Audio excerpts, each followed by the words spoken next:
பள்ளி சென்றுவிட்டு வீடு திரும்பிக் கொண்டிருந்த 10 வயது சிறுமியை பின்தொடர்ந்து சென்ற இளைஞர் ஒருவர் கடத்தி சென்று பாலியல் வன்கொடுமை செய்த சம்பவம் அதிர்ச்சியை ஏற்படுத்தியது. காண்போரை பதைபதைக்க வைக்கும் சிசிடிவி கேமரா காட்சிகளை கொண்டு குற்றவாளியை தேடி கண்டுபிடிக்கும் பணியில் போலீசார் ஈடுபட்டுள்ளனர்.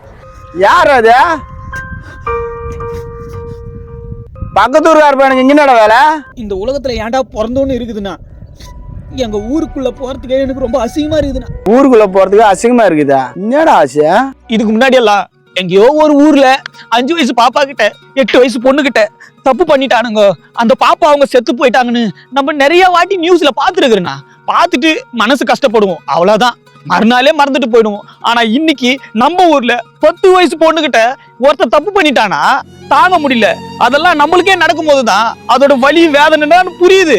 ஆமா, நானும் கேள்விப்பட்டேன். ஊருக்கு ஒதுக்கு போறோமா, புதுசா தெரியாத மூஞ்சி யாராவது இந்த மாதிரி இருக்கும் போது உங்களை மாதிரி ரோட்ல போறவங்க வரவங்க, ஏய் யார் பண்ணி இங்க எதுக்கு வெயிட் பண்ற, எங்க போற அப்படின்னு கேள்வி கேட்கணும்னா, கேட்டா தானே பொண்ணுங்க மேல கை வைக்க நினைக்கிறவனு கூட கொஞ்சமாச்சு பயப்படுவானுங்கண்ணா. இந்த மாதிரி தப்பெல்லாம் நடக்காம குறையறதுக்கு கொஞ்சமாச்சு வாய்ப்பு இருக்குதுண்ணா.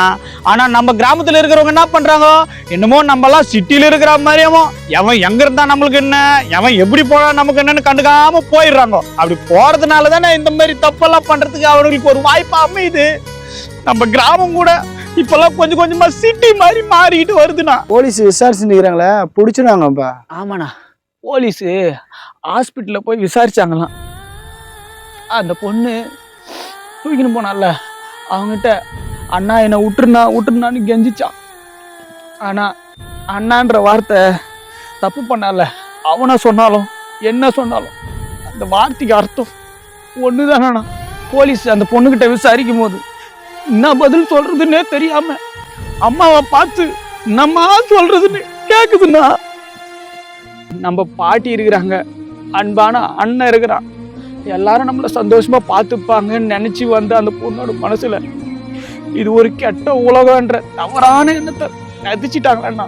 சரிப்பா, அதுக்கே நீ அழுவுற? அந்த பாதிக்கப்பட்ட பொண்ணோட அண்ணன் நான் தான்.